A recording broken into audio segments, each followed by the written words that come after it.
tetapi ini bisa mengantarkan Sulawesi Banten pertama mendapatkan penilaian terbaik ketiga se-Indonesia. Kemudian ini pertama provinsi yang mendapat pengakuan dari ISO. Ini adalah karena kerjasama yang baik antara pengurus di Majelis Ulama Provinsi Banten. Semua kebersamaan ini terus dapat kita jaga karena al-ittihad asasun najah. Dengan kebersamaan kunci keberhasilan.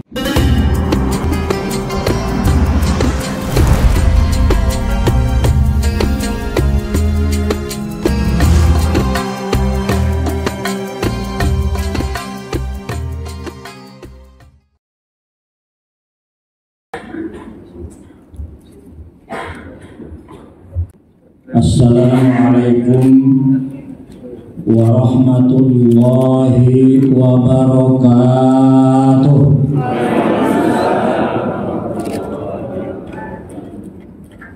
Alhamdulillahi al-qail. Bismillahirrahmanirrahim. Qad aflaha man tazakka wa dzakara isma rabbih fa shalla. Al-ayat. Wassalatu wassalamu ala sayyidina Muhammadil qail. Man sarrahu ayyubsara fi rizqi ayyubsarallahu fi rizqi wa ayyun sa'a fi athari falyasil rahimah. Rabbi shrah li sadri wa yassir li amri wahlul 'uqdatam min lisani yafqahu qawli. Amma ba'du, hadratal mukarramin wal muhtaramin, para alimil ulama, para kiai, wabil khusus Ketua Umum Majelis Ulama Indonesia Pusat, langsung diwakili oleh Waketum Bapak Dr. Kiai Haji Masdi Suhud. Semoga Allah selalu memberikan kesehatan dan kekuatan serta panjang umur dalam naungan bimbingan hidayah Allah Subhanahu wa Ta'ala. Juga dari semua yang hadir, yang tidak sempat saya sebutkan satu persatu, terutama dari BNN, bisa tidak mengurangi hormat kami. Semoga kekompakan kita mudah-mudahan selalu menyertai segala langkah-langkah kita memajukan Provinsi Banten ke depan. Hadirin hadirat, insya Allah semuanya ahli surga. Jadi saya panggil satu kadang-kadang bingung, Pak. Udah semuanya adalah ahli surga insya Allah. Mau ke surga? Bulu pengen ke surga? Pengen? Ayo siapa yang main duluan?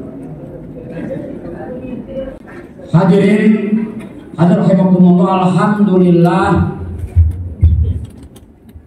pada kesempatan ini Allah Subhanahu wa Ta'ala memberikan nikmat kepada kita semua, nikmat yang paling besar ba'da iman Islam dan nikmat sihat walafiat, sehingga kita bisa bersilaturahim melalui acara pengajian ulama umarok dan halal bihalal Majelis Ulama Provinsi Banten dan Forkopimda Provinsi Banten. Dengan penuh harap mudah-mudahan acara ini tidak seperti rahmat Allah SWT, tetapi juga diberkahi Allah SWT untuk selalu kita bersama-sama memajukan Provinsi Banten. Hadirin rahimakumullah, tentunya kami ucapkan ribuan terima kasih yang tak terhingga atas kehadiran para bapak ibu semuanya pada acara ini. Mudah-mudahan ini merupakan suatu kekompakan kita bersama atau majlis ulama dengan umarah di Provinsi Banten sesuai dengan tadi disampaikan oleh Bapak Sekretaris Umum dalam sambutan sebagai panitia. Inilah bentuk kebersamaan kita, bentuk kebersamaan antara majlis ulama dan umarah, sehingga pada saat yang lalu kami menyampaikan dan mengajukan surat permohonan kepada Bapak PJ Gubernur bahwa kami akan mengadakan acara biasa pengajian ulama umarah dan memohon tempatnya di pendopo. Akan tetapi sehari kemudian Pak Gubernur merekomendasikan melalui Biro Umum bahwa pelaksanaan halal bihalal adalah di aula kantor PUPR. Berarti Bapak Staf Gubernur, Pak PJ Gubernur adalah seorang yang cerdas. Sampaikan di Pak Gubernur, Pak PJ seorang yang cerdas merekomendasikan acara dalam pengajian ini di PUPR. Kenapa? Mungkin beliau menyadari bahwa di sono, di kantor gubernur hanya bisa tanda tangan untuk berbagai program-program yang berhubungan dengan pembangunan. PUPR lah pelaksananya. Maka semua kebutuhan yang ada di Majelis Ulama Provinsi Banten berarti didelegasikan oleh gubernur kepada PUPR untuk melaksanakannya. Hebat ini Pak Gubernur. Tentunya ini ditopang pula oleh Forkopimda yang lainnya. Hadirin rahimakumullah, mengapa halal bihalal Majelis Ulama dikemas dengan pengajian ulama dan umarah? Banten yang membedakan apa? Iman dan takwa. Iman dan takwa tanpa disirami dengan pengajian lain. So, iman dan takwa harus selalu mendapatkan bimbingan dan arah melalui pengajian supaya semangat kita dalam memberikan bantuan taklim iman, beriman dan bertakwa menjadikan modal kita bersama. Hadirin rahimakumullah, kalau kita melihat memperhatikan para ulama salafus soleh terdahulu menjelang akhir Ramadan, bukanlah senang yang ada, tetapi merasa prihatin karena akan tinggalkan oleh Ramadan. Beda halnya dengan kita mah kebiasaan apabila sudah mendekati Ramadan, bunga bahagia yang ada, betul tidak? Padahal kita harus prihatin.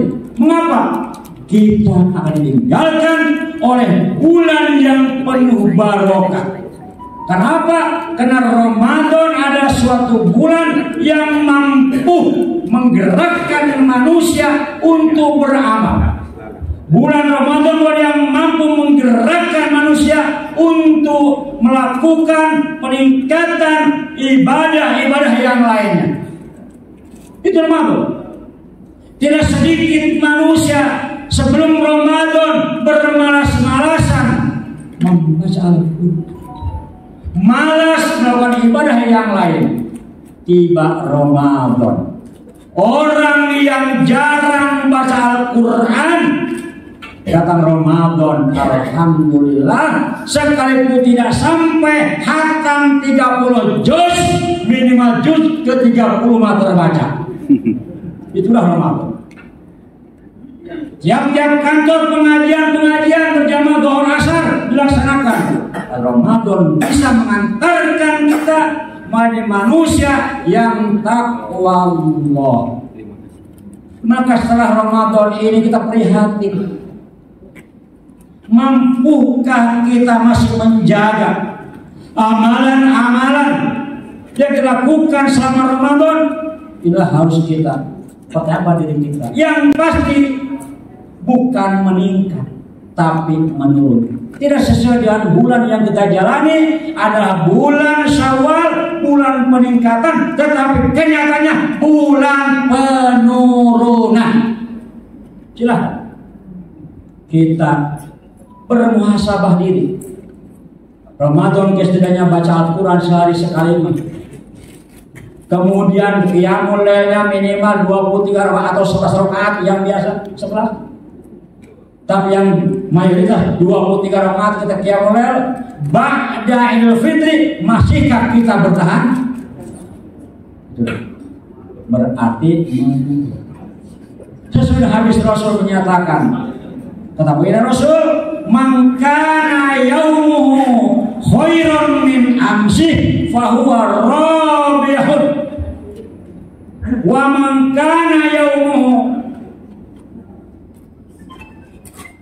mithla amsi fahuwa malbunun. Wa man kana yaumuhu syarran min amsi fahuwa mal'unun." Naudzubillah. Yang pertama, barang siapa yang hari ini, bulan ini, tahun ini lebih baik daripada tahun kemarin, maka dialah orang yang beruntung. Yang kedua, barang siapa yang hari ini, bulan ini, tahun ini sama dengan bulan kemarin, sama dengan hari kemarin, sama dengan tahun kemarin, fahuwa maghbunun, maka orang tersebut merasa rugi. Yang ketiga, naudzubillah, wa man kana yaumuhu syarran min amsi fahuwa mal'unun. Barang siapa yang keadaannya hari ini, bulan ini, tahun ini lebih buruk daripada tahun kemarin, lebih buruk dari bulan kemarin, lebih buruk dari hari kemarin, fahuwa mal'unun, maka dia itu orang yang dilaknat. Naudzu. Ayo kita inspirasi kita bermuhasabah, kita masuk kepada kata yang mana kita ini bagus. Apa yang ke satu? Punten. Minimal yang kedua harus kita pertahankan. Mudah-mudahan melalui acara halal bihalal pengajian ini kita mendapatkan pencerahan dari mubaligh kita, dari penceramah kita, wahai ketua umum Majelis Ulama Pusat. Mudah-mudahan setelah beliau memberikan arahan, memberikan pencerahan lewat ceramahnya, kita bisa minimal mempertahankan menjadi kriteria yang kedua minimalnya. Hadir-hadirullah melalui ini secara pribadi dan kelembagaan, saya menyampaikan dan mengucapkan minal aidin wal faizin, mohon maaf dan batin, semoga Ramadan kita makbul adanya dan kita dipertemukan kembali lewat bertemu kembali dengan Ramadan yang akan datang. Itulah harapan kami dan Majelis Ulama Provinsi Banten saat ini alhamdulillah telah mendapatkan sertifikat ISO yang nanti akan disampaikan oleh tim dari pusat. Ini bukan karena gagahnya Haji Hamdi selaku ketua umum, tetapi ini bisa mengantarkan Provinsi Banten pertama mendapatkan penilaian terbaik ketiga se-Indonesia. Kemudian ini pertama Majelis Ulama Provinsi yang mendapat pengakuan dari ISO. Ini adalah karena kerjasama yang baik antara pengurus di Majelis Ulama Provinsi Banten. Semua kebersamaan ini terus dapat kita jaga karena al-ittihad asasun najah. Dengan kebersamaan kunci keberhasilan. Itulah yang dapat saya sampaikan. Kurang lebihnya mohon maaf. Wallahul muwaffiq ila aqwamit thoriq. Assalamualaikum warahmatullahi wabarakatuh.